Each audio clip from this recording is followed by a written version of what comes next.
studio today. Amazing facts. Amazing facts about the legislature. Do you know in legislative debate, to make the debate more substantive and not lengthy, there are no repetitions allowed by the presiding officer who serve as the guardians to the entire process?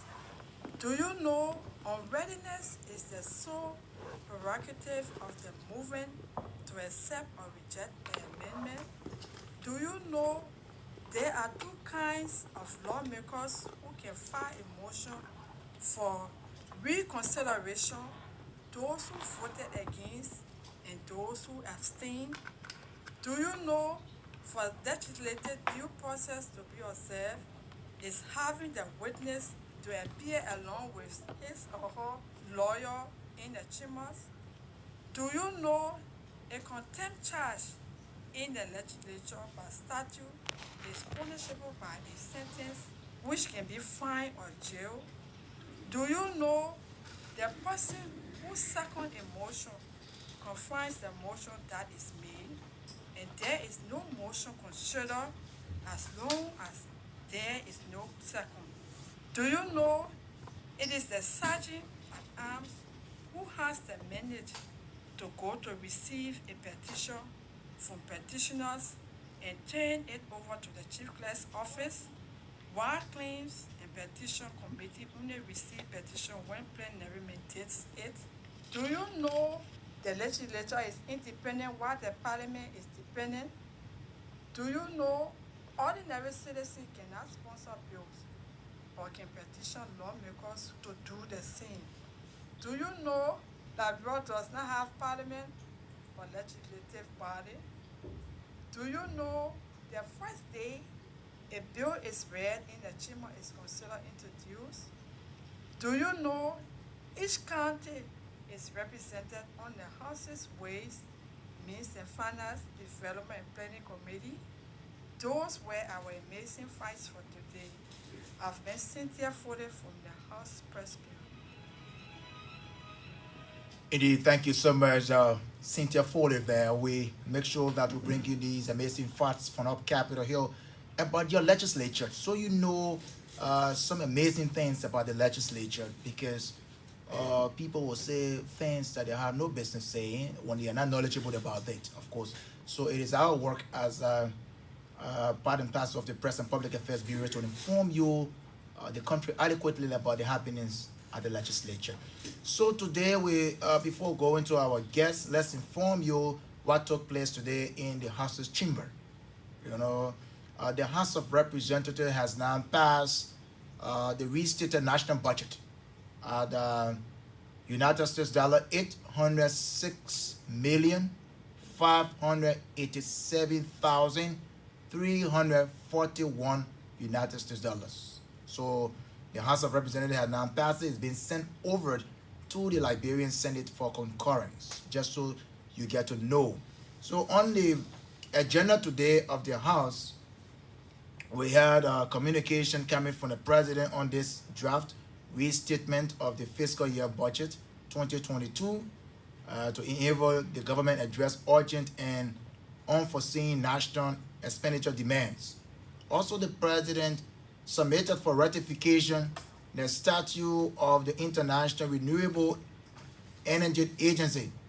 And he also wrote the House of Representatives informing that legislative body of he's going to be away from Liberia July 6th to the 8th to attend the RDA Summit for Africa in Dakar, Republic of Senegal. Whenever the president leaves this country, he informed the legislative body. So also too, the House received number of bills from the Liberian Senate, all being sent to committee rooms upon resumption from its July 26th break. They're going to look into them. There are Bill number 12, an act to amend Section 5.2 of the 2014 Code of Conduct. Bill number 13, an act to amend Title 26 of the Liberian Code of Laws revised, Penal Law, chapters 11, 14, 15 and 50 relating to sentence and death penalty. Bill number 14, an act to amend sections 3.8, 3.9, 3.11, 3.12, and 3.13E of Chapter 3 and Section 25.62 of Chapter 25 of Title 17, the judiciary law of the Republic of Liberia, the Liberian Code of Laws revised, to change the terms of quotes, sacred quotes, from quarterly section to biannual sections. Bill number 27, an act, an amendment to Chapter 16 of the Criminal Procedure Law to provide for plea bargaining. So all of these were being sent to committee room. Upon resumption in 2 weeks, those relevant committees will report to the highest decision-making body in the legislature, which is plenary. So folks, welcome wherever you are today on the program. We'll tell you who we play host to today on the program, like we did a flyer before, informing you that, look, it's important to know who we'll have in our studio.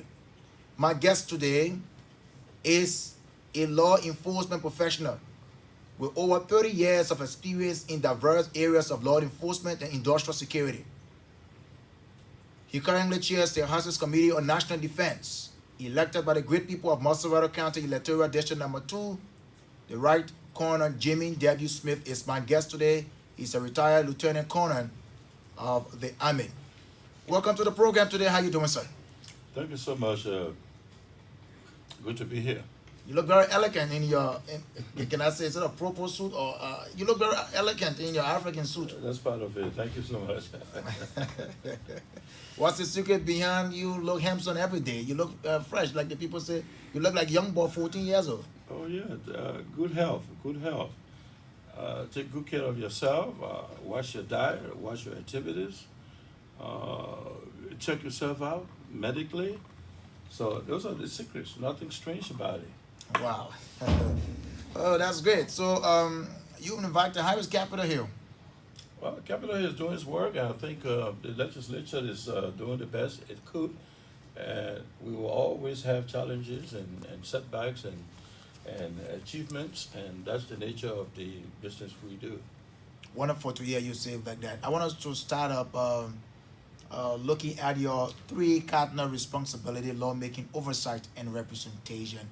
Let's first begin with lawmaking. You are there up Capitol Hill. You've been involved in a couple of legislations. Let's know so far, District Number 2 representation up Capitol Hill in terms of legislations. Have you submitted some? Have they passed? Or you yet to do?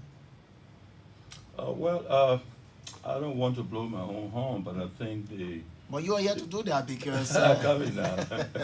I think the people of District Number 2 must rather should. Could you just a little bit closer to the microphone? I think the people of District Number 2 must rather should be proud representation at the national legislature. You know, lawmakers are measured by, laws that they present and pass. And sometimes it's not only making new laws, but rather, amendment to existing laws that would be tailored to suit the current reality. And those are crucial part of lawmaking that people do not understand. But however, I think the people represented from District Number 2, I think from what we realized over the last 5 years, 4 or 5 years, I think we have met the minimum requirement, so to say. We submitted 2 bills. One passed the House of Representatives, now before the Senate for concurrent, which is the Technical College in Johnsonville. 7 months into 2018, I prefer another bill that has elevating the MVDC, Memorial Technical Vocational Institute, to an autonomous, agency, so as to provide the institution with some tools of effectiveness to be able to do the job in a way that bureaucracy and bottleneck would not interfere, so that the institution can operate freely and make sure it utilize the capacity that is there, which we are not utilizing at this point, regrettably. And it was the reason why the bill was